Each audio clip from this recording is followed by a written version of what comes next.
Okay. All right, I'm going to try to lecture just to my screen here, and I'm going to trust that there's people out there that are listening.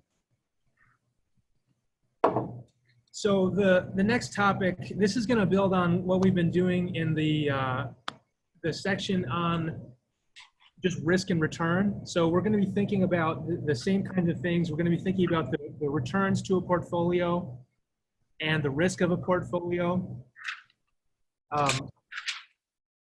We talked, one of the key things we did in lesson 6 was thinking about the variance of a portfolio, which is not strictly speaking the sum of the individual variances of the stocks. It includes the covariance term. And the covariance between the stocks is the key part that's going to make diversification of a portfolio matter. And so we're going to see that a little bit more today. We looked at how combinations of stocks, putting them together in a portfolio, makes a unique return as well as a unique standard deviation, and you can trace out a frontier that gives you the combination of risk and return for every portfolio, ranging from 100% in one stock to 100% of the other stock. You can trace out a portfolio of that and then draw a sharp line. We're going to do that again today, just to review that and make sure that we're clear on what that stuff means, because that's going to be key in this next part when we're analyzing the capital asset pricing model. All right, so that's by way of introduction. We're going to review some portfolio theory. We combined the two assets that were both risky in lesson 6. We showed the returns and risk of two assets, a combination of two assets in a portfolio that were both risky. Today we're going to actually show what happens when we combine a risky asset with a risk-free asset, and then furthermore when we combine two risky assets with a risk-free asset in sort of a portfolio of 3 assets. This risk-free asset that we're going to think about, this is typically there's something available that will be relatively low risk. Usually you can think of these as being the 30-year U.S. Treasury bonds, the loans or the bonds that the U.S. federal government issues, which bondholders purchase. Those have been relatively safe over time. There's never been a case yet where the government has defaulted on its bonds. And so those are, especially with the 30-year bonds, the long-run bonds, typically, even if the government borrows a lot of money, they have enough time with a 30-year bond to raise enough taxes to be able to pay off their bondholders over the course of 30 years. And so that's why this 30-year Treasury bill is typically thought of as a risk-free asset.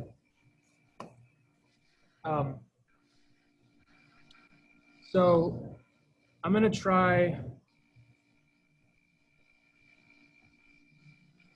just some reminders here. So we're going to be thinking about some asset Z. Can everybody see that screen that I'm writing on? Some asset Z, which is going to be some combination of 2 other assets, X and Y. So Z, I'm going to refer to that as the portfolio. X and Y are the individual stocks. I'm going to switch this up. I'm going to make X is going to actually have a separate meaning when we get into the slide. So I'm going to actually not use X. I'm going to use A and B for this. So the A and B are the individual assets. If we have a portfolio Z, we know that the expected value of Z is just equal to the weighted average of the individual expected values, the expected value of A times the share in A, plus the share in B times the expected value of B. Alpha here is going to denote the share of your portfolio in A. So if the expected value of portfolio is given by this expression, the second line. The variance of our portfolio, as we talked about in lesson 6, that's going to be given by, I hope I have enough room to write this, the share in A squared times the variance of A. Share in A squared alpha times the variance of A plus 2 times the individual shares times the covariance of A and B plus 1 minus the share in B squared times the variance of B. All right. So that's what we did last time. That's the definition of variance. That just falls out of the definition of variance. Now, we combined portfolios of risky assets a little bit in lesson 6. Let's consider what happens next when we combine a risky asset with a risk-free asset. So I'm going to say that we have some risky asset A, which is going to have an expected return of 10%, a standard deviation of 5%, and then an asset B, which is going to be a risk-free asset that has just a return of 2% and no standard deviation. There's no uncertainty about what the return is going to be. This is going to be 2% guaranteed per year, whereas the risky asset has a higher return on average of 10%, but there's variation around that. So A and B in this case, in this first part, are just going to be something risky and then something that's not risky.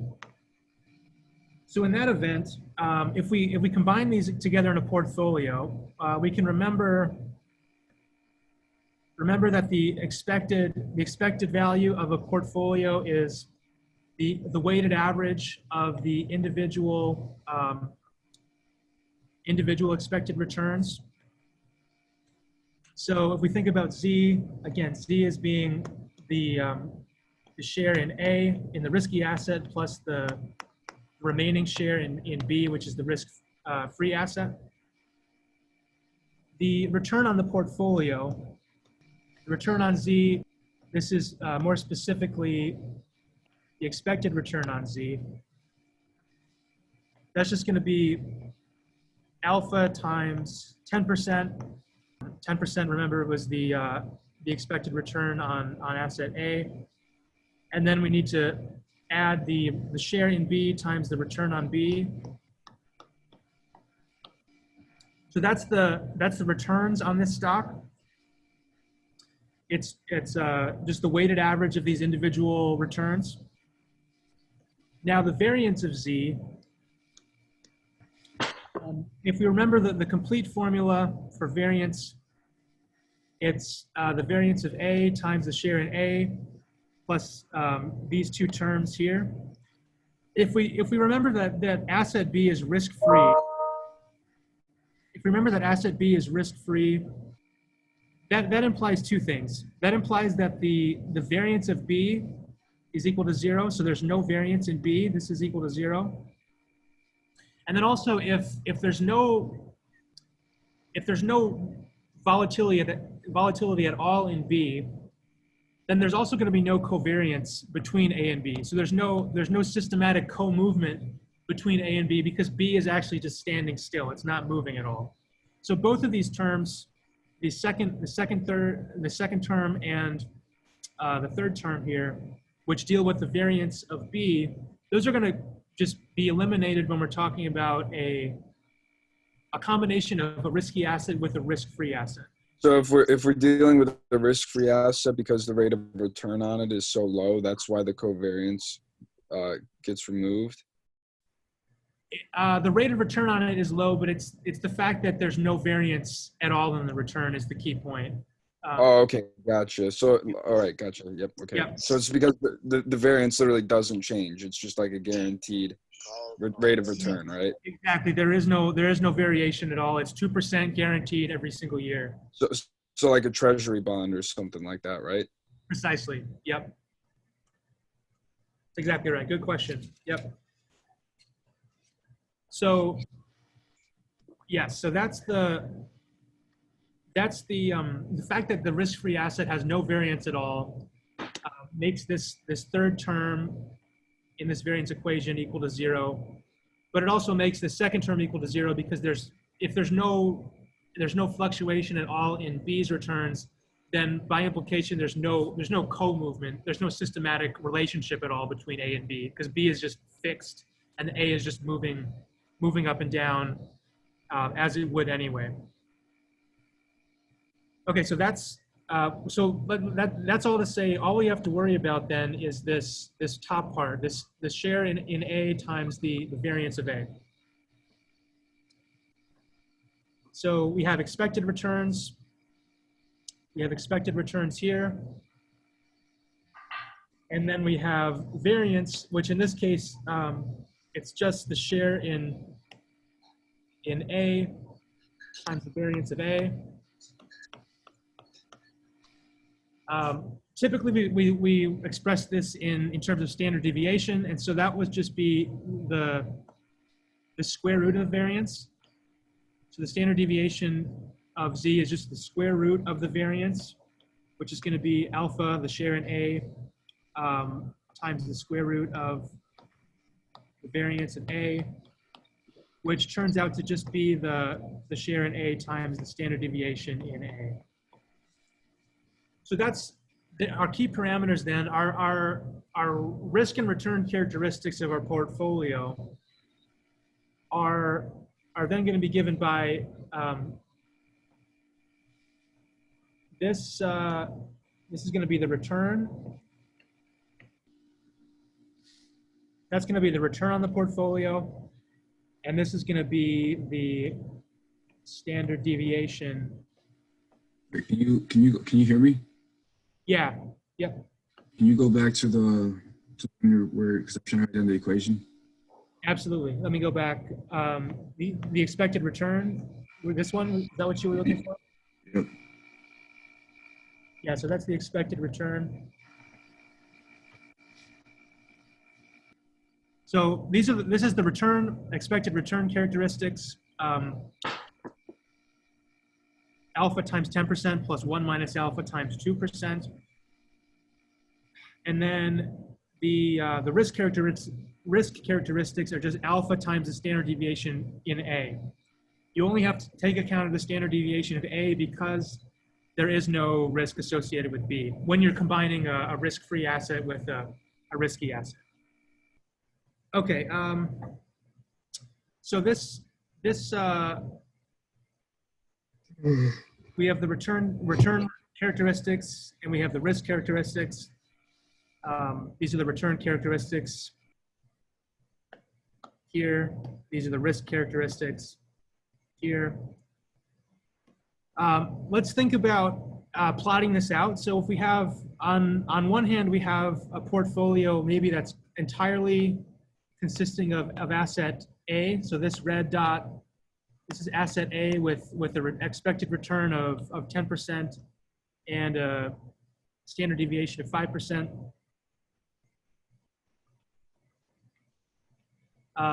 We have B, which is risk-free, so there's no standard deviation at all in B, but there's a guaranteed 2% return. And if we plot this out, if we plot out combinations of portfolios of A and B, the expected return is just going to depend on the linear combination of how much of your portfolio is in A versus how much is in B. That's really just a simple average. And then the standard deviation is only going to depend on how much, the standard deviation of the portfolio is only going to depend on how much of the portfolio is in the risky asset. And if you plot this out, this actually is just going to become a straight line connecting connecting A and B. This is going to be just a straight line. So any asset or any portfolio which represents some combination of A and B is just going to be something that falls along along this line. So if you have a portfolio that's 100% A,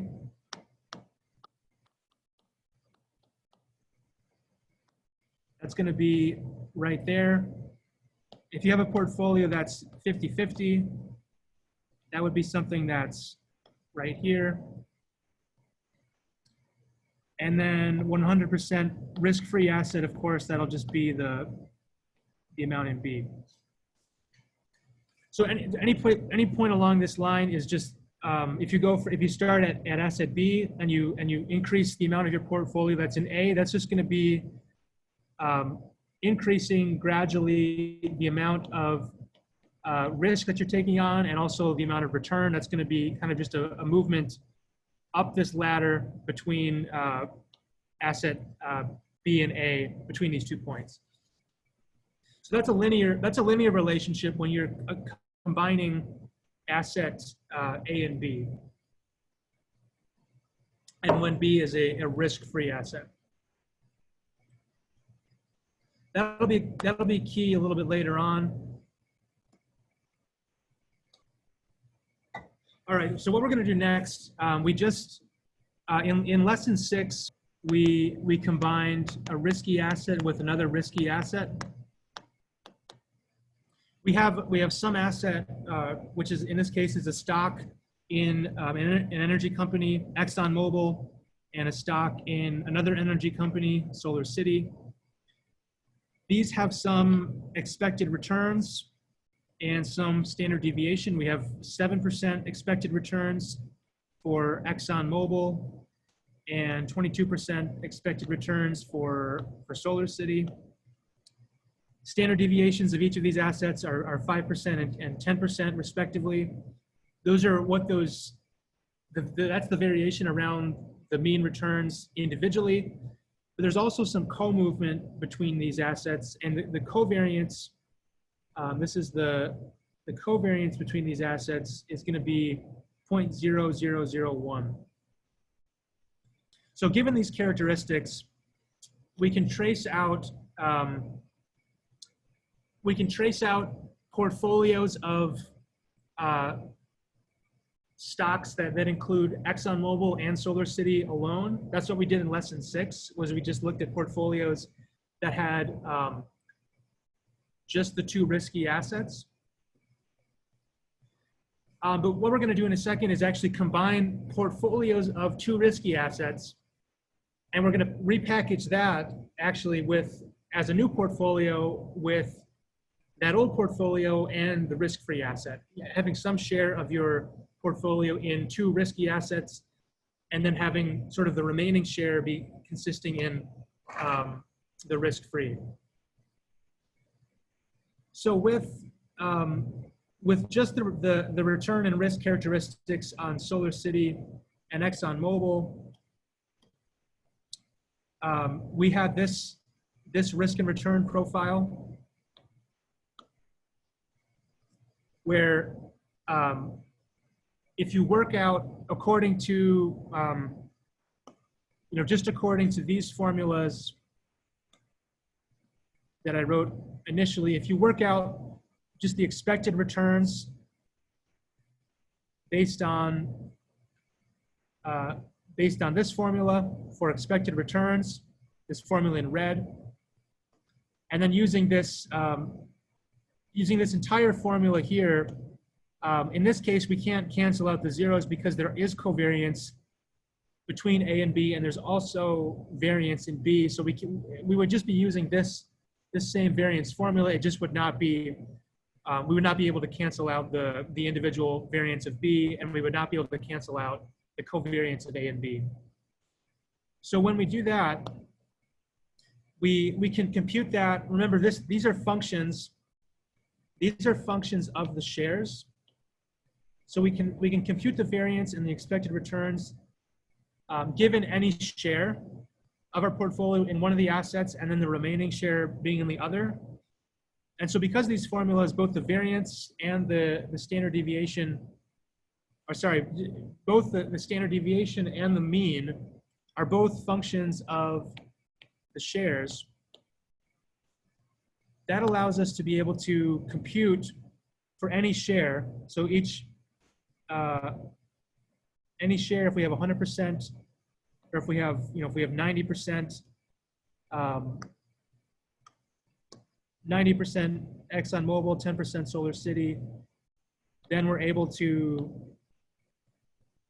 compute the corresponding expected return and also the portfolio standard deviation that corresponds to that portfolio. So if we do that, if we do those calculations for all of these different portfolios, we have 7 different portfolios. We can do that, and we can trace out a frontier. So we have on the y-axis, we have expected return. You can think of that as the expected value of our portfolio Z. And then we have the portfolio standard deviation, which is just the square root of the variance of Z. And again, we have that for all combinations ranging between 0% in ExxonMobil, that's portfolio 7. 0% in ExxonMobil is this top portfolio. And then there's different combinations with 40-60 and 80-20.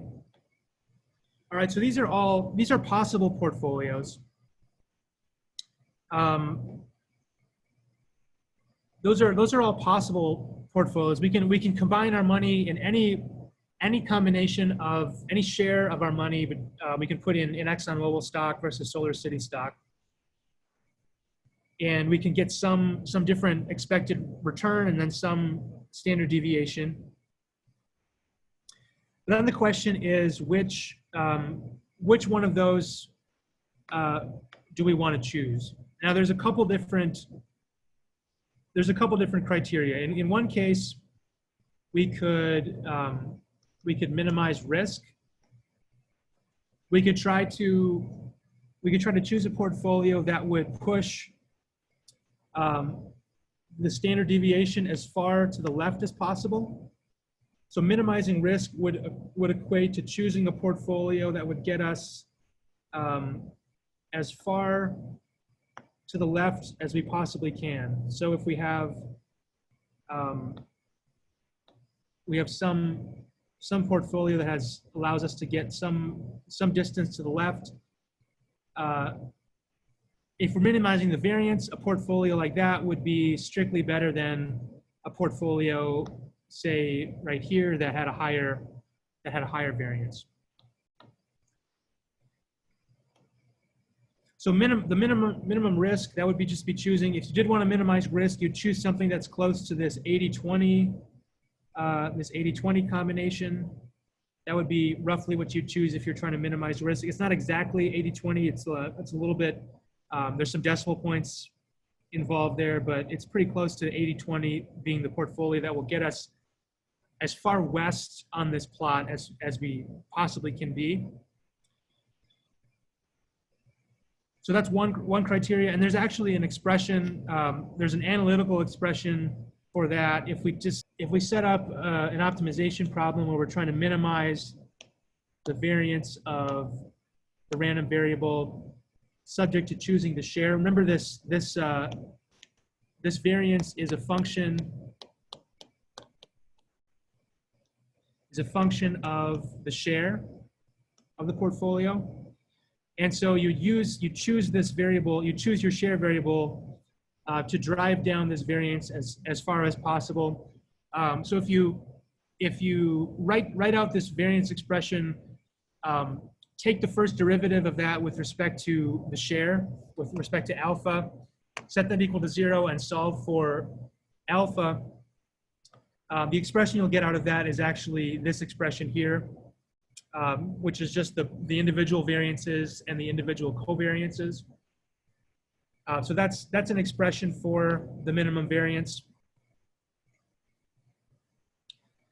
But the key point is that once you have that expression, we can take this formula for the minimum variance portfolio, plug in those individual variances and the covariance according to this formula, and then we'll get we'll get the result that in a portfolio that has 80.49% ExxonMobil is going to be the portfolio that that minimizes risk. So it's actually 80.49, 19.51. Okay, so that's one way to do it, would be to minimize the variance. Another way to do it would be to maximize the Sharpe ratio, which I went over this in lesson 6, but I think it bears repeating here. So the Sharpe ratio is the return on the portfolio above and beyond the risk-free rate. So it's sort of the excess return that you get on the portfolio in excess of the risk-free rate. And then you divide that by the standard deviation of the portfolio. And so I sort of mentioned how that was a measure of the extra return that you can get for a given unit of extra risk that you're taking on with that portfolio.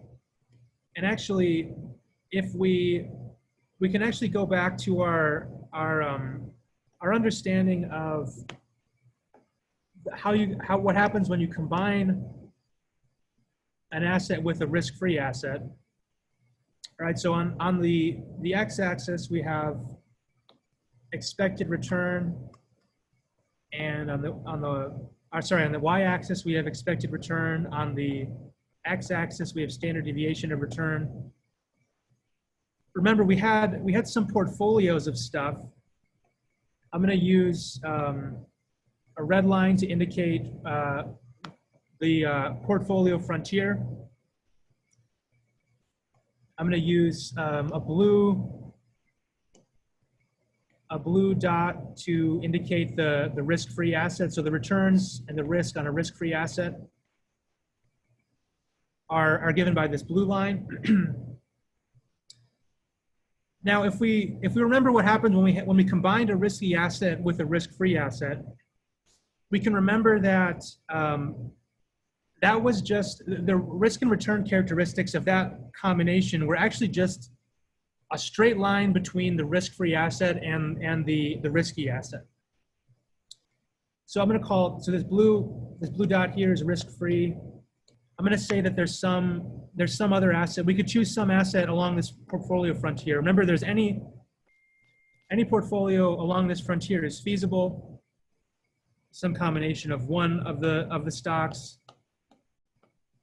with the other, and that would have some risk return characteristics which we're plotting out with this graph. So the position of this blue dot on this red line, the position of this blue dot represents the expected return and the expected risk. Now, if we remember that when we combine any risky portfolio, with a risk-free portfolio, the combination of risk and return that we get from that is just a straight line between those two assets. So if we combine, this portfolio that has alpha percent in asset A, and then 1 minus alpha percent in asset B, this is our new portfolio. We combine that new portfolio with the risk-free asset in some way. If we have all of the new portfolio, then we're just at this blue dot that's along the red line. If we have all the risk-free rate, we're at the blue dot that's on the y-axis. But if we make some combination of that, then we could arrive at any point somewhere in between there. So any point along this blue line now is feasible because we have access to these two risky assets and the risk-free rate. Does that make sense that any point along this blue line is feasible based on the fact that any point along the red line is feasible? That just comes out of some of the initial work we were doing here, where any point along this red line is a feasible point. We can combine A and B to get any point along that red line. And so by that same logic, we can combine any point along this blue line. That's now a new feasible portfolio for us. Now, what we're doing when we're trying to minimize the Sharpe ratio, what we're doing with the Sharpe ratio is we're trying to push this line up as far as we can. So this second line, let me make it a different color. Let me make this line purple. So this purple line would represent some other feasible combination of assets that we could have. Again, this is a combination of our new of some portfolio consisting of A and B, where maybe this is A, oops, this is B. We could combine that in a new portfolio, which would be given by this purple thing here.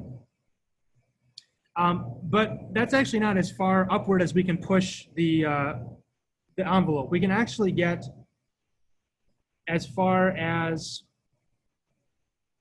here if we wanted to. This blue-green line is actually still feasible because it's touching our red portfolio frontier. And as we know, any combination of points between some feasible portfolio and a risk-free portfolio, those are also feasible points. That's kind of the stuff we were doing at the beginning. So this is actually, this blue-green line, this would be the maximum Sharpe ratio, which is still feasible, and it pushes our feasible set as far to the northwest as it possibly can go. We want to have something further up in the northwest corner. Northwest is where we have high returns and low risk. So moving further northwest is good. And so this line, this teal, this sort of turquoise line represents the feasible portfolios that maximize the Sharpe ratio or maximize the amount of return we get for a given level of risk. All right.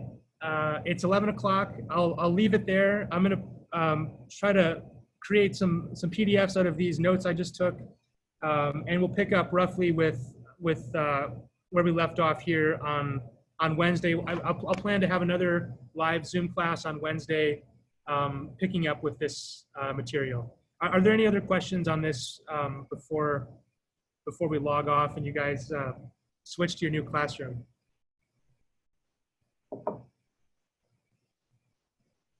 Okay, well, guys, thanks for joining me virtually today, and I'll expect to be back on Wednesday with more of this Sharpe ratio stuff.